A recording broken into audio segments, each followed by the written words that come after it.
During those days, men will seek death, but will not find it.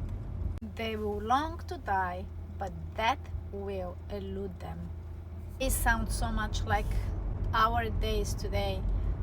When you remove God and when you give place to secularism, there is a darkness.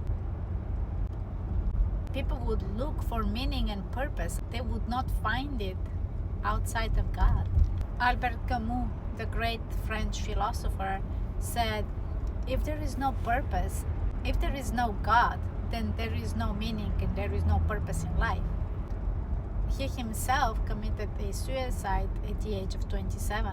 The two nations in the world that are the most secular, New Zealand and Sweden, have the highest rate of teenage suicide. Because without God, there is no meaning and there is no purpose. Darkness, again, is the absence of the gospel, is the absence of Jesus. And as we looked at the fourth trumpet of the human history, the Dark Ages, the darkness was partial. There was some knowledge of the gospel, but this knowledge was getting obscured by pagan traditions and the church obscuring the true meaning of the gospel. But in the fifth trumpet of human history, which is after the Dark Ages and maybe the time that we also live today, maybe we're more toward the end of it, the darkness deepens, and the darkness this time becomes a demonic force. The smoke from the abyss, the locusts, they all come and torment people, but it's not a physical torment, it's psychological torture. People are so distressed that they would like to commit suicide, but they are not able to. The light is a metaphor for Jesus and for the gospel, and darkness is the absence of it. Many try to understand the fourth and the fifth trumpet as literal scorpions, literal torture, literal darkness, but these are spiritual concepts. The light is not lost. The sun, the moon, and the star, they're still there, but they're blocked by a dark cloud.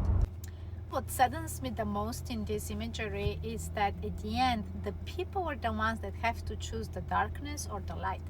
People chose darkness instead of light. Even Jesus said, I came to the world to bring light, but they chose darkness. In Revelation chapter 7, we looked at the seals and the effect of the gospel on people.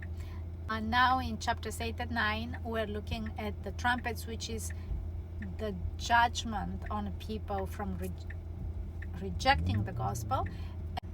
We looked through trumpets 1 through 5, which is the different historical periods from the first coming of Jesus until our times.